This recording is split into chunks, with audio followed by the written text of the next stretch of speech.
بسم الله الرحمن الرحيم. الحمد لله رب العالمين الرحمن الرحيم مالك يوم الدين، ونشهد أن لا إله إلا الله، ونشهد أن سيدنا ومولانا محمدا عبده ورسوله أرسله إلى الناس كافة بشيرا ونذيرا. أما بعد، فإن خير الحديث كتاب الله، وخير الهدي هدي محمد صلى الله عليه وسلم، وشر الأمور محدثاتها، وكل محدثة بدعة، وكل بدعة ضلالة، وكل ضلالة في النار. أعوذ بالله السميع العليم من الشيطان الرجيم من همزه ونفخه ونفثه. بسم الله الرحمن الرحيم. يا أيها الذين آمنوا اصبروا وصابروا ورابطوا واتقوا الله لعلكم تفلحون. سبحانك لا علم لنا إلا ما علمتنا إنك أنت العليم الحكيم. رب اشرح لي صدري ويسر لي أمري واحلل عقدة من لساني يفقه قولي واحلل عقدة من لساني يفقه قولي. عزیز ساتھیوں، پیارے بھائیوں، جیسا کہ یہ چیز ہر شخص کے مشاہدے میں ہے کہ اس وقت فتنوں کا دور چل رہا ہے. مختلف قسم کے فتنے صرف مسلمانوں ہی کو نہیں بلکہ ساری دنیا کو اپنے لپیٹ میں لیے ہوئے ہیں. سمجھ، عقل، دانش، تفکر پریشان کہ آ کر کھڑے ہو گئے ہیں کہاں ہم، یہ مسلم محلہ، یہ کافر کی بستی، بڑے ہی برے وقت کے درمیان ہم. یہ فتنے جو صرف امت مسلمہ پر نہیں بلکہ ساری دنیا کے لوگوں پر ہر چار طرف سے ایک سیلاب کے طریقے سے امڑ رہے ہیں. آج بہت سے دانشور، صرف مسلم ہی دانشور ہی نہیں بلکہ غیر مسلم دانشور بھی پریشان ہیں کہ آخر اس سے اپنے کو اور خصوصاً اپنی نئی نسلوں کو کس طریقے سے بچایا جائے. یہ فتنے مختلف قسم کے ہیں. آج سیاسی فتنے بھی ہیں، اقتصادی فتنے بھی ہیں، معاشرتی فتنے بھی ہیں، اور باہمی علاقات اور تعلقات کے فتنے بھی ہیں. ایسے وقت میں ایک مسلمان کو کیا کرنا چاہیے؟ ہمیں اور آپ کو، خاص خصوصاً ایک مسلمان، اور بالاخص وہ مسلمان جو آخرت کی فکر رکھتا ہے، وہ مسلمان جو اپنے بچوں، مستقبل میں اپنی آنے والی نسل کے بارے میں سوچتا ہے کہ ان کی تربیت کیسے کی جائے، وہ اس سلسلے میں بہت ہی فکر مند ہے. لہذا ہمیں اور آپ کو اس سلسلے میں کچھ اصول کو سامنے رکھنا چاہیے. اگر اس اصول کو ہم نے سمجھ لیا اور اپنا لیا تو ان فتنوں سے نپٹنا ہمارے اور آپ کے لیے آسان ہوگا. سب سے پہلے تو یہ دیکھیں کہ مجھے آپ لوگوں سے جو بات کہنی ہے اس میں مقدمے کے طور پر یہ ہے کہ اس وقت دو ایسے فتنے ہیں جن سے نپٹنا بہت ضروری ہے، خاص طور پر ہماری نئی نسل کو، اور بالاخص ہمارے وہ بھائی جو دعوت اور تبلیغ کا کام کرتے ہیں ان کے لیے دو قسم کے فتنوں سے کو سمجھنا اور نپٹنا بڑا اہم ہے. ایک فتنہ شبہات کا ہے اور ایک فتنہ شہوات کا ہے. یہ دو فتنے ہیں جن سے نپٹنا بڑا اہم ہے. مسند احمد کے اندر ہے کہ نبی کریم صلی اللہ علیہ وسلم نے ارشاد فرمایا، ان مما اخشى علیکم، تمہارے اوپر مجھے جس بات کا زیادہ خطرہ ہے، زیادہ خوف ہے، وہ یہ ہے کہ اولاً تو شہوات الغی فی بطونکم وفروجکم، پیٹ اور شرمگاہ سے متعلق جو شہوتیں تمہارے اوپر ان کے دروازے کھل جائیں گے، شہوتیں تمہارے اوپر ان کے مواقع ٹوٹ پڑیں گے، ان شہوتوں کا تمہارے اوپر مجھے بڑا خطرہ ہے. اور دوسرا وَمُضِلَّاتِ الْفِتَنِ یا مُضِلَّاتِ الْهَوَىٰ، ایسی خواہش ایسی خیالات، ایسے فتنے جو انسان کو گمراہ کر دیں گے۔ تو ان دو فتنوں کا آپ نے ذکر فرمایا، ایک فتنہ شبہات ہے اور ایک فتنہ شہوات ہے۔ شبہات کا فتنہ یہ ہے ساتھیوں کہ انسان کو اپنا جو ایک موقف، ایک مومن کا موقف ہونا چاہیے قرآن کے بارے میں، دین کے بارے میں، اللہ کے بارے میں، رسول کے بارے میں، آخرت کے بارے میں، حتیٰ کہ خود مذہب اسلام کے بارے میں وہ جو عقیدہ ہونا چاہیے وہ کمزور پڑنا شروع کر دے۔ مثال کے طور پر ایک چیز کو آج وہ حق سمجھ رہا تھا، لیکن کچھ ایسے حالات سامنے آ جائیں کہ اس کی وجہ سے وہ اس کے بارے میں مشکوک ہو جائے۔ مثال کے طور پر آج تک یہ سمجھتا رہا تھا کہ سود خوری حرام ہے، وہ سود خواہ تجارتی ہے، وہ سود خواہ مہاجنی ہے، کسی بھی قسم کا سود ہے، وہ سود قطعاً قرآن اور حدیث کے روح سے حرام ہے۔ لیکن ایسی کچھ ضروریات آ جائیں، ایسے کچھ حالات پیش آ جائیں، یا ایسا اس کے سامنے منظر آ جائے کہ دیکھو اس نے سودی کاروبار کیا، اس کا اتنا فائدہ ہوا، اس نے سودی کاروبار کیا، اس نے اتنا فائدہ ہوا، اس نے سود پر پیسہ لیا، اس نے اتنا کما لیا، تو کہیں اس میں یہ بات تو نہیں ہے کہ ہمارے علماء نے اصل مفہوم کو سمجھا نہیں ہے یا اصل مسئلے کو سمجھا نہیں ہے؟ جس طریقے سے بعض لوگ کہتے ہیں کہ شیخ ایسا لگتا ہے کہ اسلام میں جو سود حرام ہے وہ مہاجنی سود ہے، نہ کہ تجارتی سود ہے۔ تجارتی سود کیا ہے؟ بینک ہم سے پیسہ لیتا ہے، وہ کماتا ہے، اسی فائدے میں سے ہمیں کچھ دے دیتا ہے، تو اس میں حرج کی بات کیا ہے؟ تو اس قسم کے اگر شبہات اس کے دل میں آنے لگیں تو گویا یہ شبہات کا فتنہ ہے۔ ایک ہماری عورت ہے، ہماری بہن ہے، وہ 1 سال 2 سال 10 سال 20 سال 25 سال گزر گئے اور وہ پردہ کرتی رہی ہے، لیکن وہ یہ دیکھے کہ پردہ کرنے کی صورت میں جو میرا کہنا ہے، کرنا ہے، جو مجھے پیغام دینا ہے، اس پیغام کو میں مکمل طور پر نہیں پہنچا سکتی۔ تو اب غور کرنے لگے کہ کہیں وہ علماء جو کہتے ہیں چہرے کا پردہ نہیں ہے، کہیں ان کی بات تو حق نہیں ہے، کہیں ان کی بات تو سچ نہیں ہے، لہذا اس طرف وہ مڑ جائے۔ اس قسم کے اگر میں مثالیں دیتا جاؤں شبہات کے فتنے کی تو بہت زیادہ ہیں۔ تو کہنے کا مطلب کہ پہلی چیز یہ ہے کہ شبہات کا فتنہ انسان کو اپنے دین کے بارے میں، اپنے مسئلے کے بارے میں، اپنے عقیدے کے بارے میں، اپنے مسلک کے بارے میں شبہات پیدا ہو جائیں۔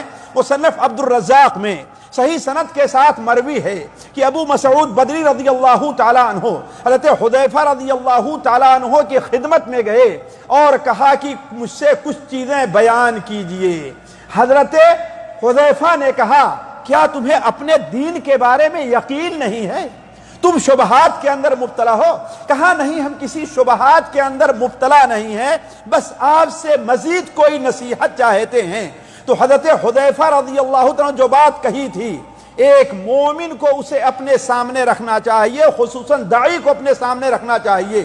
انہوں نے کہا الضلالۃ کل الضلالہ یا الضلالۃ حق الضلالہ، سب سے بڑی گمراہی یہ ہے کہ ایک چیز کو آج تک تو معروف سمجھتا تھا، شرع کی چیز سمجھتا تھا، حق سمجھتا تھا، جائز سمجھتا تھا، واجب سمجھتا تھا، سنت سمجھتا تھا، لیکن کل تو اسے برا سمجھنے لگے، کل تو اسے منکر سمجھنے لگے۔ اور ایک ایسی چیز جس کو تو اب تک برائی سمجھتا تھا، جس کو تو برا سمجھتا تھا، اب تک اس کے خلاف تو تقریریں کرتا تھا، اس کے خلاف محاضرے دیتا تھا، لوگوں سے بحث کرتا تھا، لوگوں سے الجھتا تھا، لیکن حالات ایسے رخ اختیار کر لیں کہ تب اب تو اس سے سودا کرنے کے لیے تیار ہو جائے تو ایک چیز جس کو اب تک برا سمجھتا تھا اب تو اسے کیا سمجھنے لگا؟ حق سمجھنے لگا۔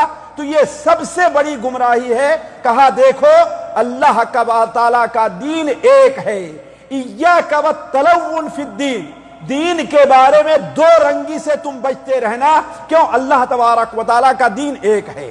تو کہنے کا مطلب کہ پہلا فتنہ جو اس وقت لوگوں کو اپنے گھیرے میں لیے ہوئے ہے وہ فتنہ شبہات ہے، اور دوسرا فتنہ شہوات کا فتنہ ہے۔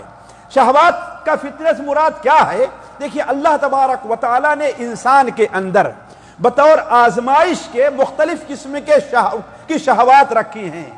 زُيِّنَ لِلنَّاسِ حُبُّ الشَّهَوَاتِ مِنَ النِّسَاءِ وَالْبَنِينَ وَالْقَنَاطِيرِ الْمُقَنطَرَةِ مِنَ الذَّهَبِ وَالْفِضَّةِ إِلَى آخِرِ الْآيَةِ. مثال کے طور پر انسان کے اندر اللہ تبارک و تعالیٰ نے مال کی شہوت رکھی ہے.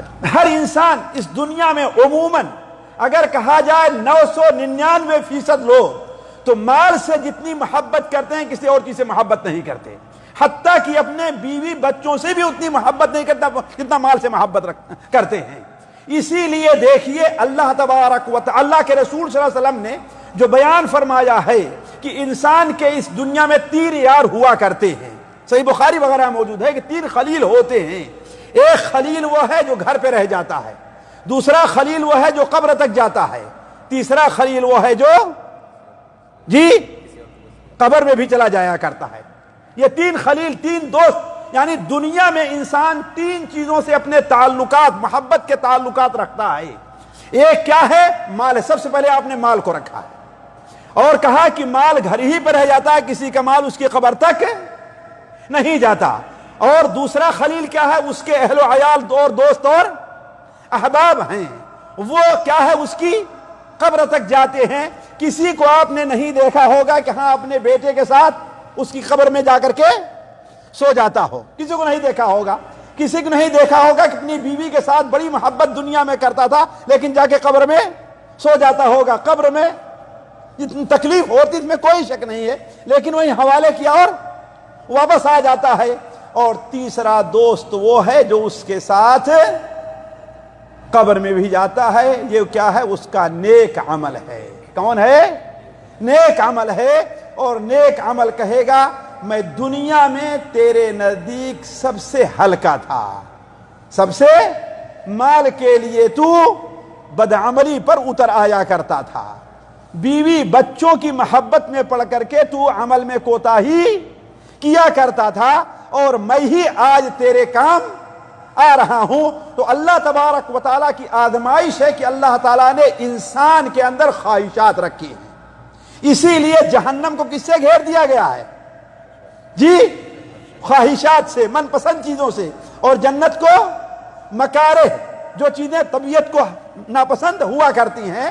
تو دوسرا فتنہ کیا ہے ساتھیوں؟ وہ شہوات کا ہے. یعنی انسان مال کمانے میں اتنا مشغول ہو جائے کہ آخرت کے بارے میں کوتاہی کرنا شروع کر دے، منصب کے پیچھے اس قدر پڑ جائے.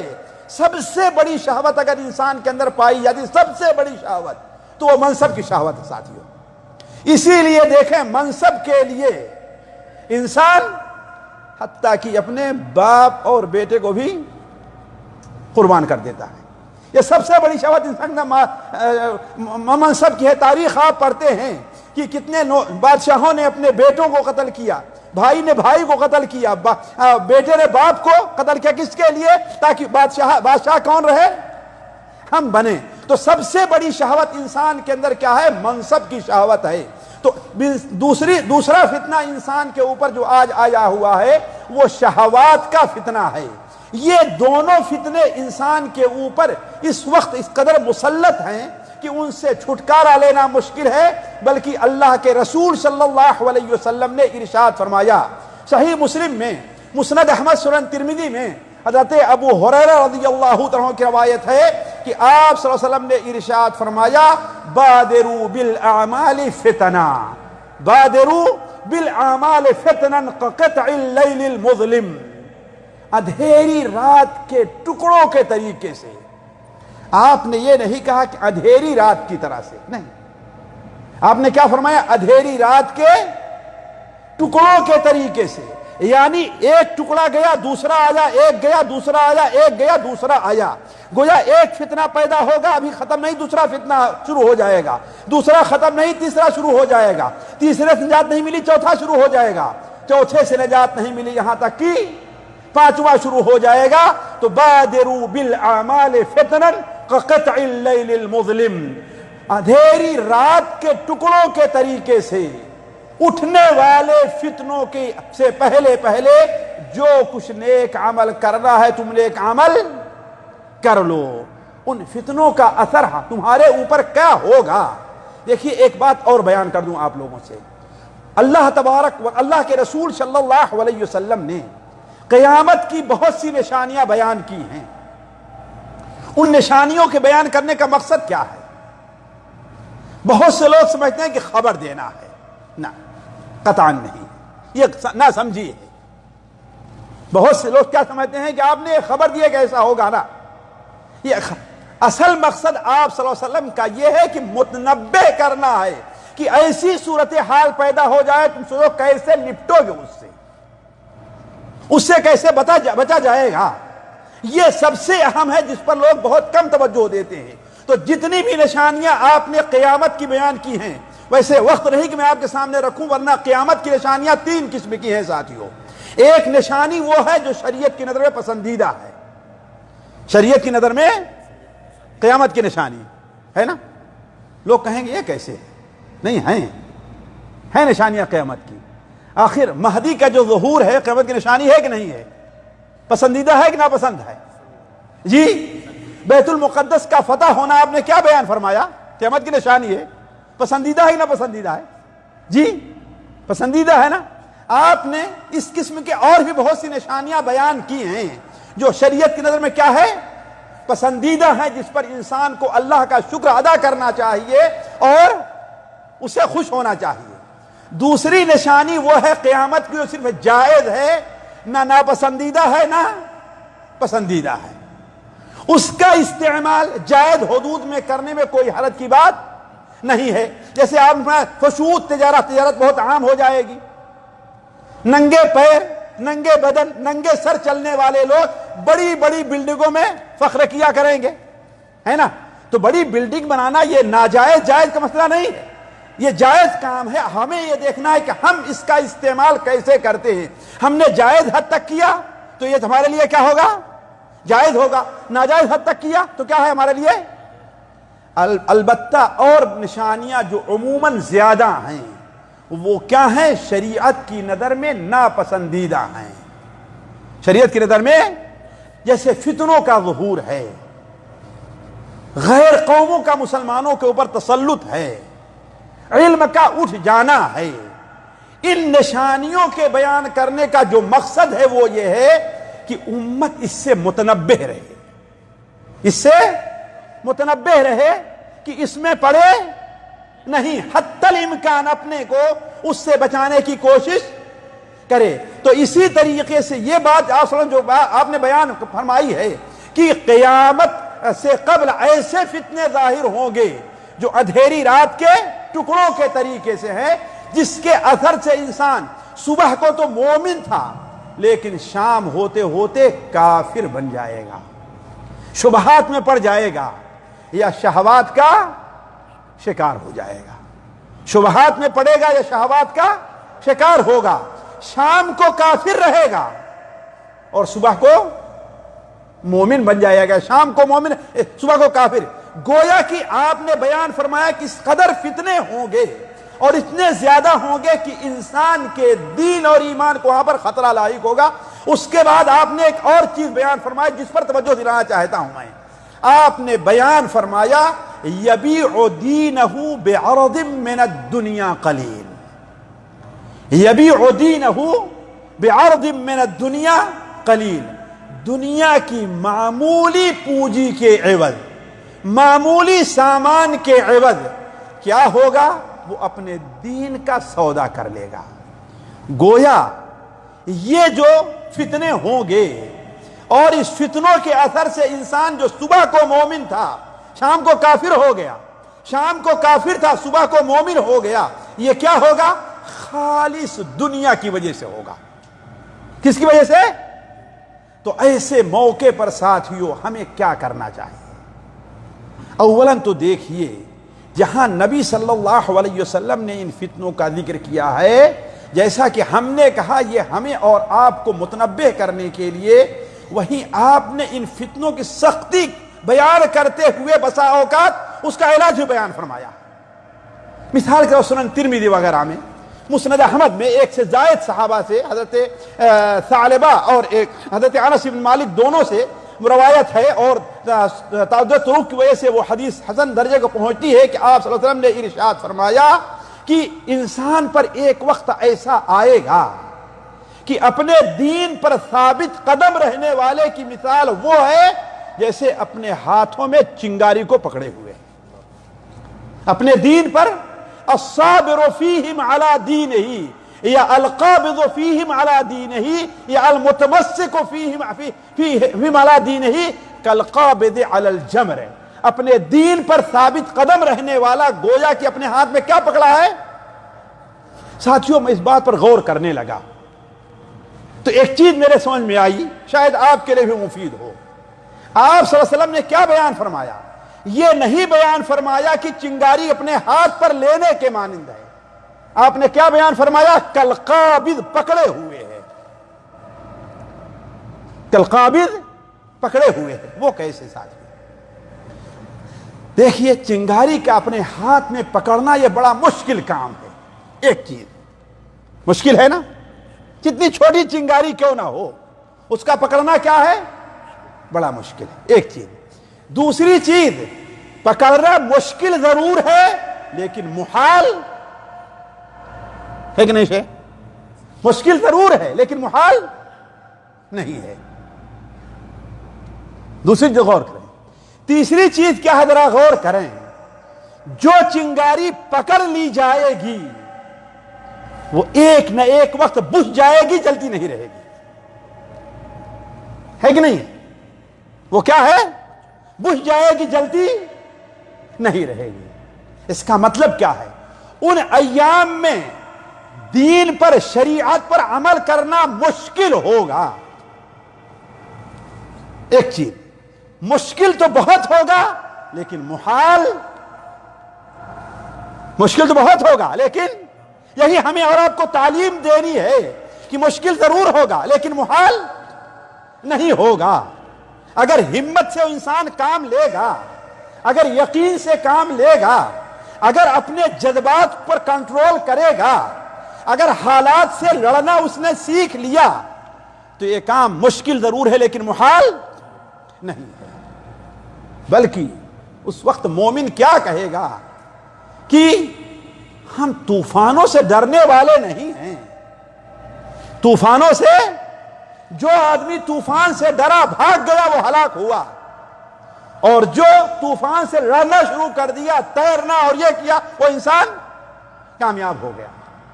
اس لیے کہ دیکھیں انسان کے ہارنے کا ایک بہت بڑا سبب اس کی بزدلی ہوا کرتی ہے، اس کا ہمت ہار دینا ہوا کرتا ہے۔ مثال کے طور پر ایک صاحب یہاں مسلح پر ہیں، ہم یہاں پر کھڑا ہو، وہ ڈر رہا ہے، پہلی بار اسے امامت کے لیے کہہ دیا گیا، کھڑا ہوگا وہ بھول جائے گا، شاید وہ صورتیں جو ہے روزانہ پڑھتا رہا لیکن بھول جائے گا۔ لیکن جو برابر پڑھتا آیا ہے کہ نہیں ہے؟ تو کہنے کا مطلب یہ ہے کہ ان مومن حالات سے صلح نہیں کرتا، طوفان سے ڈرتا نہیں ہے، بلکہ وہ کہتا ہے طوفان کر رہا ہے میرے عزم کا طواف، طوفان کر رہا ہے میرے عزم کا طواف۔ دنیا سمجھ رہی ہے کہ کشتی بھنور میں ہے، لوگ سمجھیں گے کہ یہ مولوی تو گیا مارا گیا، یہ تو ختم ہو گیا، یہ تو اڑا لیے گئے، اس کو تو بیوقوف بنا دیا۔ لیکن وہ یہ نہیں سمجھتا کہ وہ بیوقوف نہیں بنا، بلکہ حقیقت میں بیوقوف کون ہے؟ جو بیوقوف بنا رہا ہے وہ بنا ہے۔ تو دوسری بات یہ ہے کہ چنگاری کو پکڑنا یہ مشکل تو ہے لیکن محال۔ تیسری بات پر غور کریں، آپ تیسری بات پر غور کریں، اگر اس چنگاری کو چھوڑ دیا جائے، پکڑا نہ جائے، تو وہ ہمارے کپڑے، ہمارے جسم، ہمارے گھر کو بھی جلا کر کے رکھ دے گی، ہے کہ نہیں؟ اور اگر پکڑ لیا گیا صرف ہمارا ہاتھ جلے گا، ہمارا گھر، ہمارا جسم نہیں جلے گا۔ تو اس زمانے میں صبر کرنا مشکل ہے، مشکل ضرور ہے لیکن محال نہیں ہے۔ لیکن جو صبر کر لیا گویا وہ اپنے دین پر کیا ہے؟ ثابت قدم اور کامیاب رہا، نجات پا گیا۔ جس نے صبر نہیں کیا اس دن گویا کہ وہ ہلاک اور برباد ہو گیا۔ تو المتمسک فیہ علی دینہ، ان دنوں میں اپنے دین کے اوپر قابض رہنا کیا ہے؟ گویا کی چنگاری کو اپنے ہاتھ میں پکڑنا. حالا کل حال ساتھیوں بات تو اس قسم کی بہت ہے.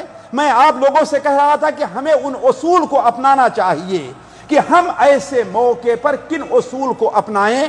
وہ بات تو لمبی ہے, میں آپ کے سامنے اختصار کے ساتھ رکھتا ہوں. دیکھیں, پہلی چیز جس چیز کو سب سے پہلے ہمیں سامنے رکھنا ہے اور جس کا ذکر میں آپ کے سامنے ابھی کر رہا تھا, وہ کیا ہے؟ صبر ہے. فتنوں کے دور میں صبر ہے. اور صبر کے بارے میں کہا جاتا ہے کہ الصبر مفتاح الفرج. صبر کیا ہے؟ مفتاح, کنجی ہے کس کی؟ کامیابی کی. کسی بھی میدان میں کوئی بھی انسان اس وقت تک کامیاب نہیں ہوتا جب تک کہ صبر نہ کرے, جب تک کہ صبر نہ کرے. اسی لیے دیکھیں اللہ کے رسول صلی اللہ علیہ وسلم جب مکہ میں تھے, مکی صورتیں آپ اٹھا کر کے دیکھ لیں, نبی کریم صلی اللہ علیہ وسلم اور صحابہ کرام کو جگہ جگہ صبر کی تلقین کی جا رہی ہے, صبر کی تلقین کی جا رہی ہے, جگہ جگہ دیکھ لیجئے. حتیٰ کہ بعض صحابہ کے قول کے مطابق جو پہلی صورت نازل ہوئی ہے, یا ایھا المزمل, یا ایھا المدثر, ان میں دیکھ لیجئے آپ جگہ جگہ آپ صبر کی تعلیم پائیں گے. اللہ تعالیٰ نے اللہ مسلمانوں کو بھی اور اللہ کے رسول صلی اللہ علیہ وسلم کو برکی. سورہ روم کے آخر میں اللہ تعالیٰ نے ایک آیت, سورہ روم کو جس آیت کے اوپر ختم کیا اس کے اوپر توجہ دیں. فاصبر فإن وعد اللہ حق ولا يستخفنك الذين لا يوقنون. تین جملے ہیں اس آیت کے اندر. فاصبر, آپ ان کے مخالفت کی پرواہ نہ کیجیے. آپ یہ آپ کو اور آپ کے ساتھیوں کو جو تکلیفیں دے رہے ہیں اس کی پرواہ نہ کیجیے. ایسے موقع پر آپ کو کیا کرنا ہے؟ جذبات میں نہیں آنا ہے, ہمت نہیں ہار دینی ہے, ان کے سامنے کمزور نہیں پڑ جانا ہے, نہیں, ہمت سے کام لیتے رہیے اور صبر کا دامن پڑھیے. فإن وعد اللہ حق, اللہ تعالیٰ کا وعدہ کیا ہے؟ اللہ نے وعدہ کیا ہے ساتھیوں, ہمیں بھی صبر کرنا چاہیے. اللہ نے وعدہ کیا ہے اس امت کو اللہ تعالیٰ ساری دنیا کے اندر کامیاب کر کے رہے گا. ہمیں اللہ تعالیٰ کے وعدے پر یقین ہونا چاہیے. فاصبر ان وعد اللہ حق. اس کے بعد کیا؟ ولا يستخفنك الذين لا يوقنون. جو لوگ یقین نہیں رکھتے, جو لوگ ایمان نہیں رکھتے ہیں, وہ آپ کو گرا نہ دیں, ہلکا نہ کر دیں. آپ ان کی باتوں میں آ کر کے کہیں جو کام کریں اس کو چھوڑ نہ دیں. آپ تو قرآن مجید میں آپ دیکھیں جہاں جہاں کہیں جہاں جگہ جگہ پر اللہ تعالیٰ نے اپنے رسول صلی اللہ علیہ وسلم کو اور صحابہ کرام کو صبر کا حکم دیا ہے. اللہ تعالیٰ نے کئی جگہ فرمایا ہے کہ جو انسان صبر سے کام لے گا وہی انسان کیا ہے؟ انہ من یتقی ویصبر فإن اللہ لا یضیع اجر المحسنین. جو صبر کرے گا اور تقوی سے کام لے گا, اللہ تعالیٰ نیک کام کرنے والے کے اجر کو ضائع نہیں کرے گا. اللہ کے رسول صلی اللہ علیہ وسلم, صحیح بخاری وغیرہ میں اشارہ کرتے چلتا ہوں ورنہ باتیں بہت ہیں. صحیح بخاری شریف میں حضرت صہیب کی جو حدیث ہے کہ خباب بن عرط کی حدیث ہے کہ اللہ کے رسول صلی اللہ علیہ وسلم پاس آئے صہیب وغیرہ اور کہنے لگے, اے اللہ کے رسول, آپ ہمارے لیے دعا نہیں کریں گے؟ آپ ہمارے لیے کہ اللہ تعالیٰ سے مدد نہیں چاہیں گے؟ آپ ہمارے لیے ذرا کچھ کریں, اب ہم سے برداشت نہیں ہوتا جو ہمیں کافر تکلیفیں دے رہے ہیں. آپ نے کیا کہا کہ ٹھیک ہے میں دعا کرتا ہوں. دعا سے آپ پیچھے نہیں رہے, لیکن ان تعلیم اور تربیت کے لیے آپ نے کیا کہا کہ دیکھو تم لوگ جلد بازی سے کام لے رہے ہو, جلد بازی سے کام نہ لو. تم سے پہلے تو ایسے لوگ گزرے ہیں جن کو سیدھے کھڑا کر کے لوہے کی کنگھیوں سے ان کے گوشت اور پوشت کو ہڈی سے الگ کر دیا جاتا تھا, انہیں زمین میں آدھا گاڑ دیا جاتا تھا اور ان کے سروں پر آرے رکھ کر کے ان دو حصوں میں کر دیا جاتا تھا. یہ چیز بھی انہیں دین حق سے نہیں پھیرتی تھی. ساتھیو, اللہ تعالیٰ نے ہر زمانے میں دین حق کی مدد کرنے والوں کو پیدا کیا ہے. امام ابن کثیر رحمہ اللہ اپنی کتاب البدایہ والنہایہ کے اندر وہب بن منبہ جو یہودیوں کے بہت بڑے عالم تھے, ان کے تذکرے میں لکھا ہے کہ وحد بن منبہ نے کہا کہ ایک بادشاہ تھا جو بنو اسرائیل کا، جو لوگوں کو مجبور کرتا تھا کہ سور کا گوشت کھائیں۔ اصل آج جو نصارہ کے اندر اتنا عام آزادی پائی جا رہی ہے، یہ مذہب عیسائیت میں نہیں ہے، ان کے یہاں بھی سور کا گوشت شراب حرام ہے اصل میں، لیکن بادشاہوں نے اپنی آزادی اور لوگوں کو آزاد چھوڑنے کے لیے اس قسم کی چیز ہے تو وہ مجبور کرتا تھا، جو کوئی گوشت نہیں کھاتا اسے سزائیں دیتا تھا۔ تو لوگوں نے اس سے کہا فلاں جو عالم صاحب ہیں، فلاں جو ہیں، اگر انہوں نے سور کا گوشت کھا لیا اور آپ کی بات مان لی تو لوگوں کے نزدیک ان کا بڑا اونچا مقام ہے، وہ اگر کھا لیے تو دوسرے لوگ سور کا گوشت کھانا شروع کر دیں گے، آپ کی کوئی مخالفت نہیں کرے گا۔ اس نے کہا اچھا بلا کے لے آؤ اس کو۔ بلائے گئے، ان کو بلایا گیا اور بادشاہ نے ان کو پہلے پولیس آفیسر جو تھا اس سے کہا انہیں لے جا کر کے ایک دو دن جیل میں تو رکھو۔ پولیس آفیسر کو ان کے اوپر رحم آیا، ان کے اوپر رحم آیا اور کہا کہ دیکھیے میں آپ کے ساتھ ایک چال چلنے والا ہوں، وہ یہ ہے کہ آپ کو میں ایک بکری دیتا ہوں، آپ اپنے ہاتھ سے ذبح کیجیے اور ذبح کر کے مجھے دے دیجئے، میں اس کا گوشت پکاتا ہوں، پکا کر کے جب آپ کو وہاں حاضر کیا جائے گا، کہاں؟ بادشاہ کے سامنے کہ سور کا گوشت کھاؤ ورنہ قتل کر دیے جاؤ گے، تو آپ ایسا کیجئے گا، آپ کے سامنے میں یہ گوشت پیش کر دوں گا، آپ اس کو کھا لیجئے گا۔ بادشاہ کیا سمجھے گا؟ آپ نے سور کو گوشت کھایا لیکن آپ کیا کھائیں گے؟ بکری کا گوشت، آپ کی جان بچ جائے گی۔ انہوں نے کہا ٹھیک ہے۔ پولیس آفیسر داروگا بکری لے آیا، انہوں نے ذبح کیا اور ذبح کر کے دے دیا۔ وہ گیا پکانے والوں باورچیوں کو پاس، کہا کہ اسے تم پکا کر کے تیار کرو، اور جب بادشاہ اس عالم کے سامنے سور کا گوشت پیش کرنے کے لیے کہے گا تو اس کو تم پیش کر دینا کھانے کے لیے۔ لیکن اللہ تعالیٰ نے دیکھے اپنے ولیوں کی اللہ کیسے مدد کرتا ہے۔ جب رات میں گئے وہ سوچنے لگے کہ یہ بتاؤ اگر میں اس کا گوشت کھا لیا میں تو میری جان بچ جائے گی، لیکن میرے گوشت کھانے کی وجہ سے لوگ کیا سمجھیں گے؟ میں سور کا گوشت کھا رہا ہوں۔ تو اللہ کی ساری مخلوق جو اس وقت ہے، اور یہی نہیں ان کے بعد آنے والے بھی لوگ کہیں گے فلاں عالم نے سور کا اتنا بڑا علامہ تھا، اس نے سور کا گوشت کھایا ہے، اس کا مطلب کیا ہے؟ گنجائش ہے، جائز ہے، لہذا سارے لوگ کھانے لگیں گے۔ تو کہا ان تمام لوگوں کا گناہ قیامت دن کس کے سر پر ہوگا؟ میرے سر پر ہوگا۔ یہ سوچا، کہا کہ کچھ بھی ہو میں سور کا گوشت نہیں کھاؤں گا۔ صبح کو بادشاہ آیا، اپنے ساتھیوں کو لے کر کے آیا، اس عالم کو بلایا، اور عالم کو بلانے کر کے گوشت اپنے سامنے بھی سور کا، اپنے ساتھیوں کے سامنے بھی اور عالم کے سامنے بھی رکھنے کو کہا۔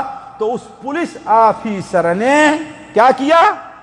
اس کے سامنے کون سا گوشت پیش کر دیا؟ بکری کا گوشت پیش کر دیا۔ اب عالم سے کہا جا رہا ہے، عالم کھا نہیں رہا، کہا جا رہا ہے کھا نہیں رہا ہے، کہا جا رہا ہے کھا نہیں رہا ہے۔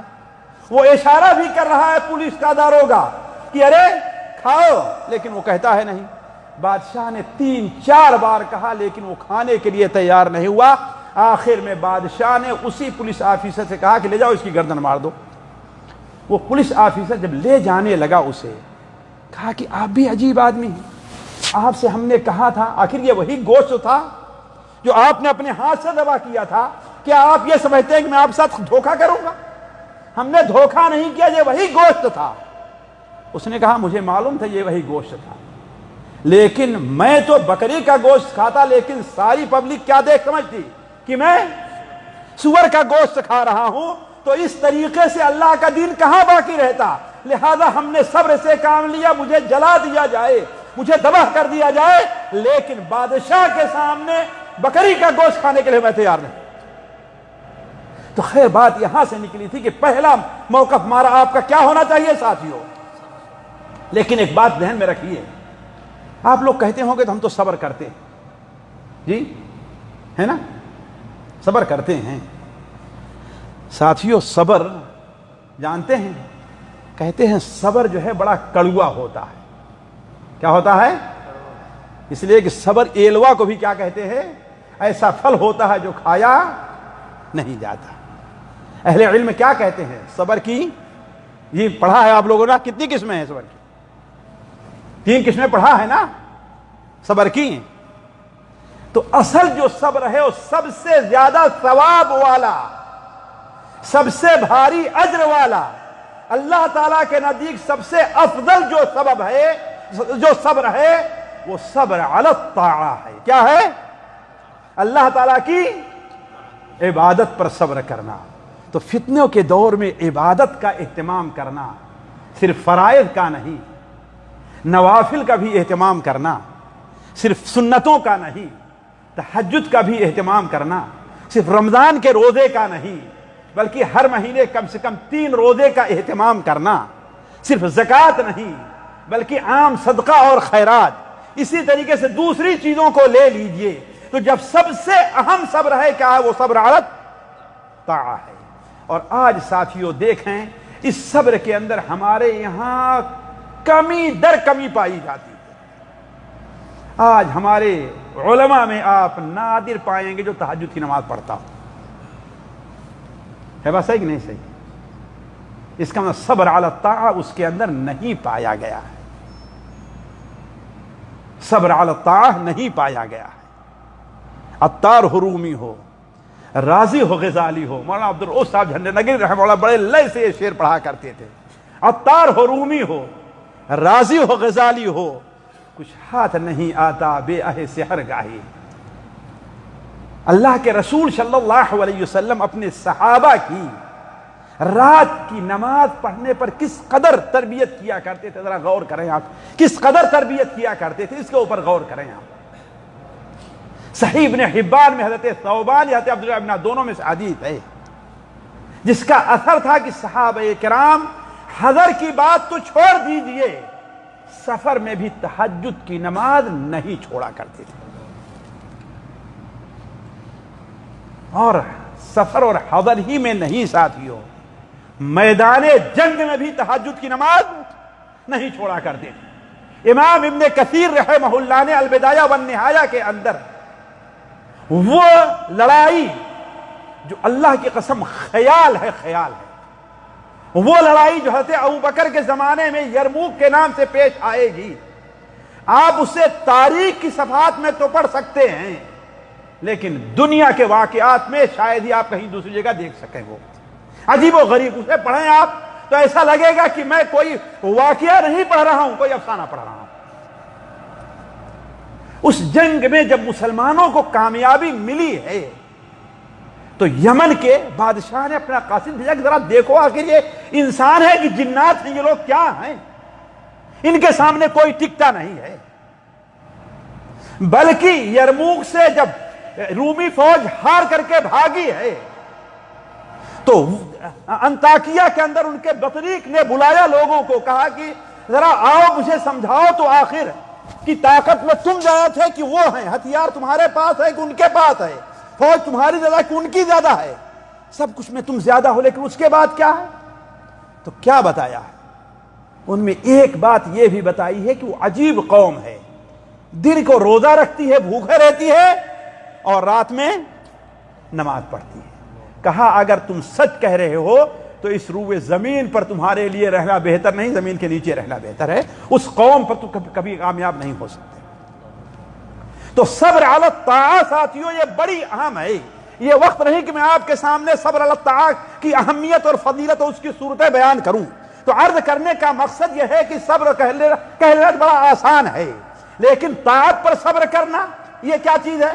بسا اوقات انسان جھوٹ سے پرہیز کر لیتا ہے سب کچھ، اور آج کر بسا اوقات انسان 5 وقت کی نماز بھی پڑھ لیتا ہے، لیکن دوسرا صبر جو ہے صبر علی المعصیہ، یعنی گناہ کے کام ترک کرنے پر وہ صبر۔ تو علی کل حال صبر سے مراد کیا ہے؟ تینوں صورتیں اس کی ہیں۔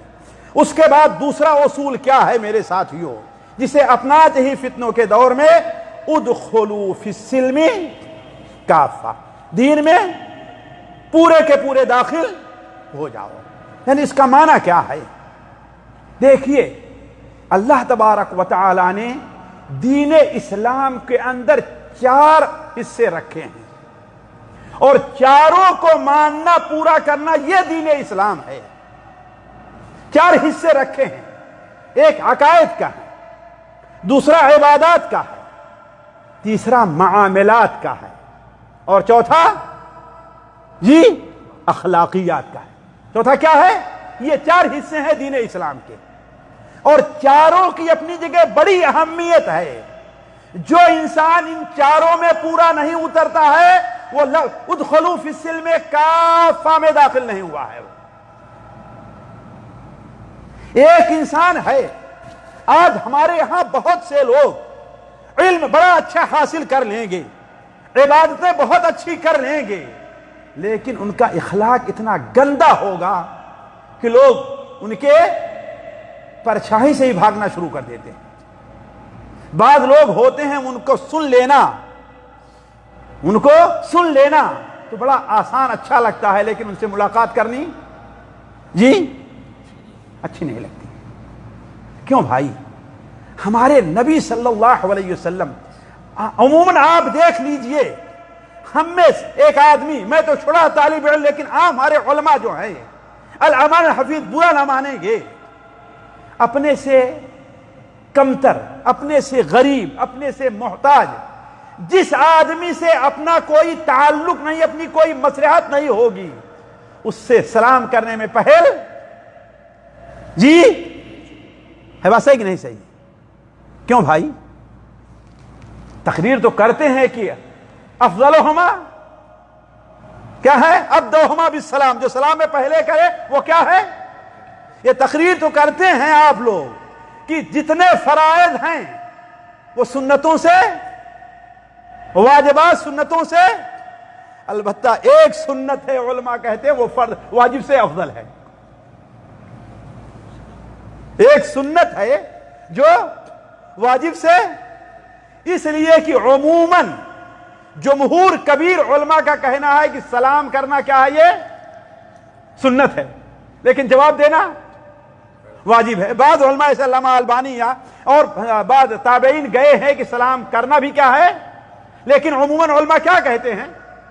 سلام کرنا سنت ہے لیکن جواب دینا، لیکن بہتر کون ہے بتائیے؟ جو سلام میں پہل کرے۔ تو ہمیں تقریر تو کرتے ہیں لیکن ہم سلام کرنے میں پہل کیوں نہیں کرتے؟ ورنہ آزما لیجئے، کل ہمارے سامنے بغل سے گزریے آپ، میں آپ کو پہچانتا نہ ہوں، خاص طور پر اگر داڑھی نہیں رکھا ہے کہ نہیں ہے، کرتا ٹوپی میں نہیں، پینٹ شرٹ میں ہے، اگر ہم پہچانتے نہیں، ہماری آپ سے کوئی مصلحت نہیں ہے، بغل سے گزرنے کے میں انتظار کرتا رہوں گا آپ سلام کریں، میں سلام نہ کروں، ہے کہ نہیں ہے؟ کیوں؟ یہ ہے کمی ساتھی۔ اور سلام کرنا تو دور کی بات ہے ساتھیوں، اگر اس نے سلام کیا تو مسکرا کر کے ہم اس کو جواب بھی نہیں دیں گے، ہے کہ نہیں؟ یہ دین نہیں ہے، ہے دین کی نہیں ہے؟ تبسمک فی وجہ اخیک صدقہ۔ آخر اللہ کے رسول صلی اللہ علیہ وسلم بڑا غم کس کو ملا ہوگا، لیکن حضرت انس بن مالک کیا کہتے ہیں؟ ما رأیت اکثر تبسما من النبی صلی اللہ علیہ وسلم، اللہ کے رسول صلی اللہ علیہ وسلم مسکرانے والا ہم نے کسی اور کو نہیں دیکھا۔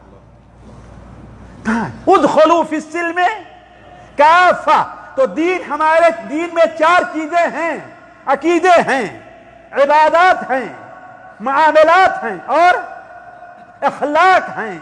آپ نے کیا فرمایا؟ من غشنا فلیس منا، جس نے ہمیں دھوکہ دیا۔ یہ بات آپ نے کب کہی تھی؟ شیخ کو معلوم کس وقت کہی تھی آپ نے؟ بازار میں گئے آپ تو کیا دیکھا کہ ایک صاحب غلہ بیچ رہے ہیں، اوپر سے غلہ بڑا خشک ہے، اللہ تعالیٰ نے آپ کو وہی کے ذریعے بتائی، ذرا ہاتھ اندر ڈالیے، تو آپ اندر ڈالے، اندر غلہ کیا تھا؟ گیلا تھا۔ آپ نے کہا ما ھذا یا صاحب الطعام، ارے غلہ والے یہ کیا معاملہ ہے؟ کہا اللہ کے رسول صلی اللہ علیہ وسلم رات میں بارش ہوئی تھی، پانی سے بھیگ گیا تھا اس لیے۔ کہا اسے اوپر کیوں نہیں رکھا؟ من غشنا فلیس منا، جو ہمیں دھوکہ دے وہ ہمارے طریقے پر نہیں۔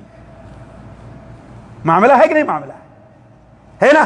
تو معاملہ ہمارے دین میں ہے کہ نہیں؟ دین میں ایسے اخلاقیات بھی، اخلاق ہے کہ نہیں؟ تو علی کل حال، تو میں یہ کہہ رہا تھا کہ ادخلوا فی السلم کافہ. اسلام کے اندر کیا ہے؟ اس کے بعد کیا ہے؟ وَلَا تَتَّبِعُوا خُطُوَاتِ الشَّيْطَانِ. شیطان کے نقش قدم کے اوپر نہ چلو. شیطان کے نقش قدم پر نہ چلو. کیا معنی ہے؟ ادخلوا فی السلم کافہ. اور شیطان کے نقش قدم، اس کا معنی کیا ہے؟ اس کا معنی یہ ہے کہ شیطان اگر آپ کو نفل سے روکتا، اگر آپ نفل نہیں پڑھتے ہیں، فرائض کا اہتمام سنتوں کا کر رہے ہیں، تو آپ اس بارے میں شیطان کے نقش قدم پر چل رہے ہیں. یہی مفہوم آیت کا ہی نہیں ہے. یا ایھا الذین آمنوا ادخلوا فی السلم کافہ ولا تتبعوا خطوات الشیطان. اسلام میں پورے کے پورے داخل ہو جاؤ اور شیطان کے نقش قدم پر نہ چلو. اس کا مطلب کیا ہے؟ بھلا بتائیے، سنن اسلام میں داخل ہے کہ نہیں داخل ہے؟ نفل اسلام میں داخل ہے کہ داخل نہیں ہے؟ معاملات اسلام میں ہے کہ نہیں داخل ہے؟ تو اس کا مطلب جو عبادت میں پکا ہے، معاملات میں کچا، شیطان کے نقش قدم پر چل رہا ہے. جو عقائد میں پکا ہے اور نمازوں کو چھوڑ رہا ہے، تہجد اور سنتوں کا اہتمام نہیں کرتا، اللہ کی قسم شیطان کے نقش قدم پر چل رہا ہے. اپنے آپ اگرچہ اللہ کا ولی بنا ہوا، کہتا میں اللہ کا ولی ہوں. اہل حدیث اللہ کا ولی ہوتا ہے، نعوذ باللہ من ذالک. تو کہنے کا مطلب کیا؟ ادخلوا فی السلم کافہ. اسلام کے اندر، اسی لیے صحیح مسلم شریف کے اندر روایت ہے، ہمارے نبی صلی اللہ علیہ وسلم کیا ارشاد فرمایا؟ العبادت فی الحرج. لائی طوفان، فتنے، فساد کے زمانے میں عبادات کا اہتمام کرنا اتنا بڑا ثواب ہے کہ گویا میری طرف ہجرت کر کے آ رہا ہے. اور ظاہر بات، آسمان طرف ہجرت کرنا کتنا مشکل کام تھا، اس پر ذرا غور کریں آپ. مشکل تھا کہ نہیں مشکل تھا؟ مدینہ منورہ کوئی سعودیہ کی طرح یہاں پیٹرول تو نکلا نہیں تھا کہ اس وقت نکلا تھا، ہے کہ نہیں؟ اور نہ کوئی بہت بڑی تجارت تھی، نہ وہاں پر ہوٹل تھے. گویا مدینہ منورہ آنا اپنے آپ کو سولوک اور فقیر بنانے کا ہم مانا تھا، اور اپنے خاندان کو، اپنے گھر والوں کو، اپنے بیوی بچوں کو، اپنے سارے مال کو چھوڑ کر کے آنا کتنا مشکل کام تھا ساتھیوں. تو اسی طریقے سے فتنے کے زمانے میں بات مشکل تو ہوگی، عبادت کرنے میں مشکل پیش آئے گی. انسان کے لوازمات اتنے زیادہ ہو جائیں گے کہ عبادات کا موقع کم ملے گا. لیکن جو عبادات کا اہتمام کر لے، اس کا ثواب کتنا ہے؟ کہ ہجرت الیہ. تو دوسرا اصول یہ اپنانا چاہیے کہ انسان کو اسلام کے اندر مکمل طور پر اپنی زندگی میں اسلام کو اپنانے کی کوشش کرنی چاہیے، عقائد میں بھی، عبادات میں بھی، اخلاق میں بھی اور معاملات میں بھی. تیسری چیز ساتھیوں، تیسرا اصول ساتھیوں، دیکھیے، یہ میں اختصار کے وجہ سے میں زیادہ دلائل نہیں، ورنہ ہر دن دلائل آتے. حضرت ابوبکر کا قصہ آپ دیکھیے. حضرت ابوبکر رضی اللہ تعالیٰ عنہ جب خلیفہ بنے تو کتنے مسائل پیش آئے تھے آپ کے سامنے؟ کتنے مسائل؟ ذرا سوچیں آپ. عرب کے زیادہ تر جو باہری 3 شہر ایسے تھے جو محفوظ رہ گئے تھے. 3 شہر، مکہ مکرمہ، مدینہ منورہ اور طائف. باقی سارے بڑے بڑے شہروں کے اندر کیا، یا تو مرتدین کے یا مانعین زکوٰۃ کا تسلط ہو گیا تھا. ایسے موقع پر حضرت عمر جیسے لوگوں کے قدم ڈگمگا گئے، ہے کہ نہیں شیخ؟ لیکن حضرت ابوبکر صدیق رضی اللہ عنہ کیا کہا؟ یہ نہیں کہا کوئی زکوٰۃ نہیں دے گا تو لڑائی کریں گے. یہ کہا اگر زکوٰۃ دیتا تھا لَمَنَعُونِي عِقَالًا، اگر جانور کے ساتھ زکوٰۃ کے رسی دیتا تھا اللہ کے رسول کے زمانے میں صلی اللہ علیہ وسلم، آج رسی نہیں دے گا پھر بھی میں اس سے لڑوں گا. ادخلوا فی السلم کافہ. اس طریقے سے دین کی حفاظت ہوتی ہے، رواداری کرنے سے، ہے نا، تنازلات پر آ جانے سے، کچھ چیزوں کو چھوڑ کر کے صلح کرنے سے. اس طریقے سے دین کی حفاظت نہیں ہوتی ہے. بدو لو تدہن فیدہنون. آپ نے کہا فلا تطع کل حلاف مہین، نہیں، ولا تطع المکذبین ودوا لو تدہن فیدہنون. ان جھوٹوں کی، ان مکاروں کی، ان جھوٹی قسمیں کھانے والوں کی کبھی آپ بات نہ مانیے تو چاہتے ہیں لو تدہنوا فیدہنون، آپ نرم ہو یعنی دین کی باتوں میں سے کچھ چیزوں کو چھوڑ دے تو یہ بھی آپ کے ساتھ نرم ہو جائیں گے جو آپ کے لیے جائز نہیں ہے. تو ادخلوا فی السلم کافہ. تیسری چیز ساتھیوں کیا ہے؟ اللہ تبارک و تعالیٰ پر توکل ہے. مسلمان کو اللہ تعالیٰ پر توکل نہیں چھوڑنا چاہیے. ساتھیوں میں یہ چاہوں گا کہ ان چیزوں کو صبر ہے، توکل ہے، جانے کے بعد یہاں ان کے اوپر غور کریں آپ، چونکہ یہ الفاظ ہم اور آپ برابر سنتے ہیں، اس پر تقریریں سنتے ہیں، اس لیے ان الفاظ کی ہمارے ہاں قدر، لیکن حقیقت کیا ہے توکل کی؟ ذرا اس کے اوپر غور کریں. حقیقت کیا ہے توکل کی؟ کہ انسان ظاہری جتنے اسباب اس سے ہو سکتے ہیں وہ استعمال کر لینے کے بعد بھروسہ کس کے اوپر کرے؟ اللہ کے اوپر کرے. کس کے اوپر ہونا چاہیے؟ چاہے جتنا نقصان ہوتا جائے، چاہے جتنا خسارہ ہوتا جائے، لیکن اس کو یقین اور توکل رہے کہ اللہ کا یہ حکم ہے اور ایسا ہو کر کے رہے گا. اسی لیے اللہ تعالیٰ نے قرآن مجید میں متعدد جگہ توکل کی اہمیت ہمارے اور آپ کے سامنے رکھی ہے. وعلی اللہ فتوکلوا ان کنتم. آج ہمارا توکل مال پر زیادہ ہے، آج ہمارا توکل نوکری کے اوپر زیادہ ہے، آج ہمارا توکل ہمارے باس کے اوپر زیادہ ہے، آج ہمارا توکل ہمارے ملک کے حاکم کے اوپر زیادہ ہے، اللہ تعالیٰ پر کم ہے. اسی لیے دیکھیں اگر کفیل یہ کہہ دے کہ جب اقامہ، تو ہم تو کہتے ہیں کہ ہاں بھائی ہمارا ایمان کہ اللہ تعالیٰ راضی رہے گا، ہے نا؟ کہتے ہیں کہ نہیں کہتے ہیں؟ لیکن دل کی کیا کیفیت ہوگی؟ ذرا سوچیں کہاں گیا توکل اللہ تعالیٰ پر؟ بلکہ بسا اوقات ہم تنازلات کے اوپر بہت سے لوگ آ جاتے ہیں، بعض چیزیں حق ہیں اور ہم خاموش ہو جاتے ہیں، اسے بیان نہیں کرتے. بعض چیزیں غیر مناسب ہیں لیکن ہم اس کو کر جاتے ہیں اگرچہ وہ ہے کہ نہیں. بہت سے ہمارے بھائی ہیں، ان کا ساتھی کفیل ان کو پریشان کرتا ہے کسی طریقے سے، جانتے ہیں کہ یہاں پر غلطی کفیل کی ہے لیکن کورٹ میں گواہی دینے، حالانکہ اللہ تعالیٰ کیا فرماتا ہے وَمَن يَكْتُمْهَا فَإِنَّهُ آثِمٌ قَلْبُهُ. جو گواہی کو چھپاتا ہے وہی نہیں بلکہ اس کا دل مردہ اور گنہگار ہے.